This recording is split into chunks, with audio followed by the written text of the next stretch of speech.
ఈ లెక్క ప్రకారం చూసుకుంటే మనిషి వచ్చేది నగనంగా, వెళ్ళేది నగనంగానే. ఓకేనా? వచ్చేటప్పుడు ఏమి తీసుకురాలేదు, వెళ్ళేటప్పుడు ఏమి తీసుకువెళ్ళము. ఓకేనా? ఏమి తీసుకురాలేదు, ఏమి తీసుకువెళ్ళము అనే దానికి నేను ఒక చిన్న ఎగ్జాంపుల్ చెప్తాను. పిల్లోడు పుట్టినప్పుడు పిడికిలి బిగించి పుడతాడు. ఓకేనా? సో ఆయన అక్కడి నుంచి తీసుకొస్తాడు. ఏం తీసుకొస్తాడు? పుట్టేటప్పుడు ఏం తీసుకొస్తాడు తెలుసా? ప్యూరిటీ తీసుకొని వస్తాడు. ఓకేనా? వెళ్ళేటప్పుడు ఏం చేస్తాడు? చేతులు చాచి వెళ్ళిపోతాడు. అర్థమైందా? నేను చెప్పేది అక్కడి నుంచి వచ్చేటప్పుడు ప్యూరిటీ ఇక్కడ వదిలేస్తాడు. వదిలేసి ఇక్కడ దాంట్లో ఈ కంపలో ఇచ్చేసి వెళ్ళిపోతాడు. సో నేను చెప్పేది ఏంటంటే, ఎప్పుడైనా కానీ జీవితంలో మనిషి పుట్టాడు, ఖచ్చితంగా చేస్తాడు, పోయేటప్పుడు తీసుకెళ్ళము అనే విషయం ఎవరైతే గుర్తు పెట్టుకుంటారో వాళ్ళు హ్యాపీగా ఉంటారు. నెక్స్ట్ వాళ్ళు ఒక్కటే ఆలోచించాలి, ఖచ్చితంగా మనం ఇక్కడ వచ్చినందుకు ఏదో ఒకటి మంచి పని చేయాలి.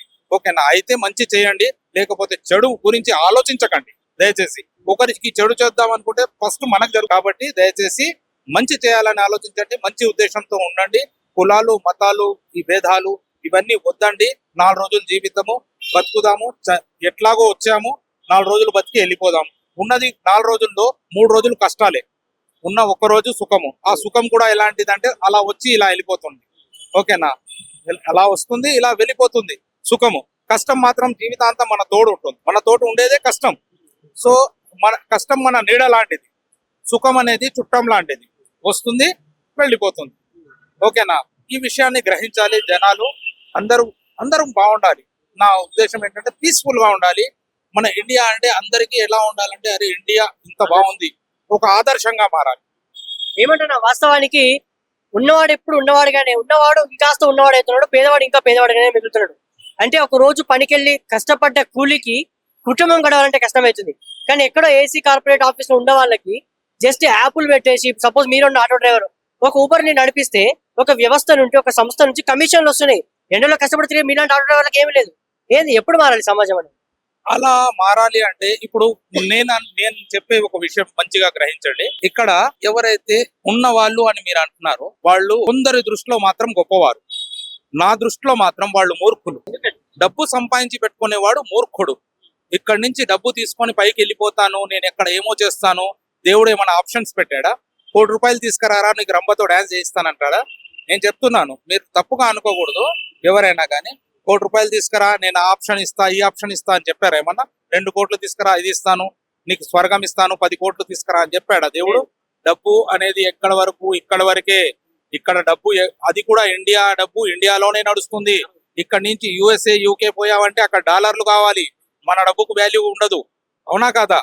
ఇప్పుడు ఇక్కడ రూపాయి ఇచ్చి అక్కడ రూపాయి వస్తువు కొనమంటే కొంటావాను? కొనలేము. అలాగే మంచి ప్రయాణం అంతా డబ్బు వెనక ఉంది. కానీ డబ్బు గురించి వీళ్ళు ఏమనుకుంటున్నారు?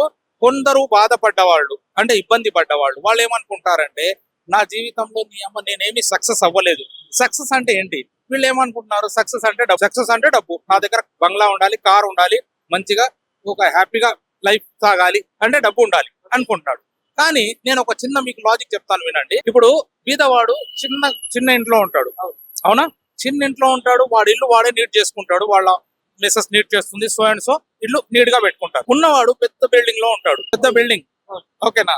దాంట్లో వాడు నీట్ గా పెట్టుకోలేడు. వాడు ఏం చేయాలి? పని మనుషుల్ని పెట్టుకోవాలి. పని మనుషుల్ని ఎలా పెట్టుకోవాలి? డబ్బులు ఇచ్చి మరీ పెట్టుకోవాలి. అవునా? వాళ్ళప్పుడు నీట్ చేస్తారు. వీళ్ళ పని ఏంది? అప్పుడు డబ్బులు ఇచ్చి వాళ్ళని పెట్టుకొని వాడు నీట్ ఎలా చేస్తున్నాడో చూస్తూ ఉంటారు. నెక్స్ట్ వాడు వెళ్ళేటప్పుడు ఎలా వెళ్తున్నాడు? వాడు వెళ్ళేటప్పుడు ఇంట్లో నుంచి బయటకు వెళ్ళేటప్పుడు పని మనిషి అతన్ని చూస్తాడు అన్నాడు. ఏమని? అరే ఏదైనా దొంగతనం చేసుకెళ్తున్నాడా వీడు? పని మనిషి దొంగతనం చేసుకెళ్తున్నాడా అని చూస్తాడు ఓనర్. అవునా? అయితే నేను చెప్పేది ఏంటంటే, అంత భయం బతుకు ఎందుకు చెప్పండి? ఇప్పుడు నా దగ్గర ఏమీ లేదు, నేను అర్ధరాత్రికైనా వెళ్ళిపోతాను సింగల్ గా, నాకెవరు ఏమన్నారు? ఎందుకన్నారు? నా దగ్గర ధైర్యం ఉంది. ఏం ధైర్యం ఉంది? నా దగ్గర రూపాయి లేదు. ఎవరైనా అడిగితే ఉంటే ఇచ్చేస్తా, లేకపోతే వెళ్ళిపోతా. ఉన్నవాడికే భయం. ఓ 50,000 పెట్టుకుని అర్ధరాత్రి వెళ్ళును, నీ నీడని చూసి నువ్వే భయపడతావు. అవునా కాదు? నీ నీడని చూసి నువ్వే భయపడతావు. అందుకోసం ఏంటంటే, దీనికి డబ్బు ఉంటే భయమే, అది జీవితాంతం భయమే, అది లేనిపోని ఇది అన్నట్టు. ఇంకోటి, డబ్బు ఉన్న వాడికి పగవాళ్ళు ఎక్కడో దూరం ఉండరు, వాళ్ళ చుట్టాలే పగవాళ్ళు. అంటే జీవితంలో ఎదిగితే మన వాళ్ళే శత్రువుడు. అందుకే ఎదగడం కాదు, దాన్ని ఎదగడమే అన్నారు. దాన్ని ఎదగడం అన్నారు. మూర్ఖత్వంతో మనం ఏం ఆలోచిస్తున్నాం? మనం ఏదో డబ్బు సంపాదించి పెట్టుకుంటే మన లైఫ్ అయిపోతుంది అనుకుంటాం. ఇప్పుడు చిన్న విషయం చెప్తానండి. సపోజ్ చెప్తున్నాను, ఏదైనా ఒక చిన్న భూకంపమే వచ్చింది, మొత్తం స్మాష్ అయిపోయింది, బిల్డింగ్ కట్టి పెట్టుకున్నా, పోయింది, అంతా పోయింది. పోతే ఏం లాభం అండి? డబ్బు అంతా పోయింది కదా. పోయిన తర్వాత మళ్ళీ నిల్ల.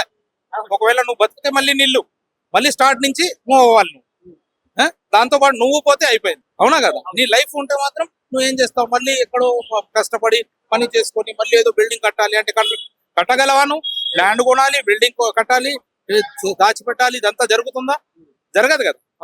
సో అందుకోసం ఏంటంటే మనిషి డబ్బు ఉన్నవాడు నా దృష్టిలో ఏంటంటే వాడు ఏదో దాచిపెట్టుకొని ఏదో చేద్దాం అనుకుంటున్నాడు, కానీ అది వేస్ట్. డబ్బు గురించి కాదు, మనుషుల గురించి ఆలోచించాడు. ఎప్పటికైనా మనిషి పనికి వస్తాడు. అర్థమైందా? డబ్బు వచ్చి మోసుకెళ్ళదు. చనిపోయినప్పుడు నలుగురు వచ్చి మోసుకెళ్తారు. ఆ నలుగురు మంచి వాళ్ళని సంపాదించుకోవాలి. అదే జీవితం. ఓకేనా? ఇక్కడ మంచి చేయాలని ప్రయత్నించండి. ఏమంటే వాస్తవానికి యువత అంతా కూడా డబ్బే జీవితానికి డబ్బు వెనుక పరిగెట్టే వాళ్ళు చాలా మంది ఉంటారు. సమాజంలో మనిషి వేసుకునే బట్టల్ని బట్టి రెస్పెక్ట్ ఇస్తున్నారు.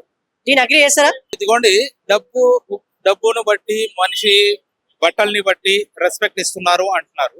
ఆ రెస్పెక్ట్ అనేది ఇప్పుడు బట్టలు చూడండి, ఇంతకు ముందు బట్టలు తక్కువ ఉన్నాయి. ఇంతకు ముందు తక్కువ ఉన్నప్పుడు ఫుల్ గా వేసుకునేవాళ్ళు.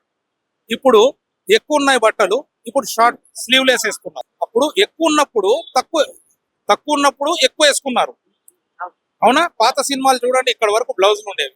ఇప్పుడు సినిమాలు చూడండి, ఇప్పుడు బట్టలు చాలా ఉన్నాయి కానీ యూజ్ అవ్వదు. అంటే నేను చెప్పేది ఏంటంటే ఏదైనా పెరిగింది అంటే అది తరిగినట్టే, నాశనమైనట్టే. ఏదైనా కానివ్వండి, ఎక్కువైంది అంటే అది నష్టమే. అది లిమిట్ గా ఉంటేనే దానికి వాల్యూ. మీరు కనిపించారు, మీరు ఇంటికి రోజు వస్తున్నారు అనుకోండి, మీకు వాల్యూ ఉండదు. మీరు ఎప్పుడో వస్తున్నారంటే అప్పుడు మీకు వాల్యూ ఎట్లా ఉంటుంది చూడండి. అల్లుడు రోజు పొద్దున్న లేవగానే అత్తోళ్ళ ఇంటికి పోతే వాల్యూ ఉంటుందా? ఉండదు. అదే ఎప్పుడో ఒకసారి వెళ్తే వాల్యూ చాలా ఇస్తారు. ఎందుకంటే స్పెషల్ గా వండుతారు. రోజు వెళ్తే పప్పన్నం కూడా వండేస్తారు. వీడేంది రోజు వస్తున్నాడు పొద్దున్న లేవగానే అని. అందుకోసం ఏంటంటే ఏదైనా కానివ్వండి, ప్రేమ కూడా కొంచెమే ఉండాలి. అతి ప్రేమ పనికిరాదు, అతి కోపం పనికిరాదు. ఏదైనా కానీ అతి అనేది పనికిరాదు. సో దయచేసి నేను చెప్పేది ఒకటి, రోజు కష్టపడాలి, రోజు సంపాదించాలి, రోజు తినేయాలి, అయిపోజేయాలి. మనకే క్షణం గ్యారంటీ లేదు. రేపటి గురించి ఆలోచించి సంపాదించి దాచిపెట్టుకుంటే అది నా పిల్లలు తింటారంటే గ్యారంటీ ఉందా? లేదు. రేపటి వరకు నా పిల్లోడు ఉంటాడో లేదో నాకే తెలియదు. నేను ఉంటానో లేదో నాకు. వాళ్ళ కోసం నేను పెట్టడం ఎందుకు? పెడితే వాడు పెడితే ఏమవుతాడు? వాడికి డబ్బు వచ్చిందంటే అహంకారం వస్తుంది, ఈగో వస్తుంది. అవునా? వాడు ఏదేదో చేసేస్తాడు. అందుకోసం ఏంటంటే దయచేసి నేను చెప్పేది ఒకటే, ఏదైనా కానివ్వండి మనం పిల్లలకి చెప్పాల్సింది ఈ విషయాలు మాత్రం ఖచ్చితంగా చెప్పాలి. వాళ్ళకి ఏం పెట్టొద్దు, వాళ్ళకి చదువుకోమని చెప్పాలి, కష్టపడమని చెప్పాలి. రెండు మాత్రం చేయకూడదు. ఒకటి దొంగతనం, రెండోది తప్పుడు పని. ఈ రెండు చేయకుండా మంచి పనులు చేసుకుంటూ హ్యాపీగా జీవితాన్ని సాగదీయాలి. మనం మంచిగా ఉండాలి, మన ఇల్లు బాగుండాలి. మన ఇల్లు బాగుంటే ఆటోమేటిక్లీ మనం పక్క వాళ్ళ గురించి కూడా ఆలోచిస్తాం, వాళ్ళు బాగుంటారు. అలా అలా అలా అలా పెంచుకుంటూ ప్రేమను అందరికీ పంచాలి, హ్యాపీగా ఉండాలి.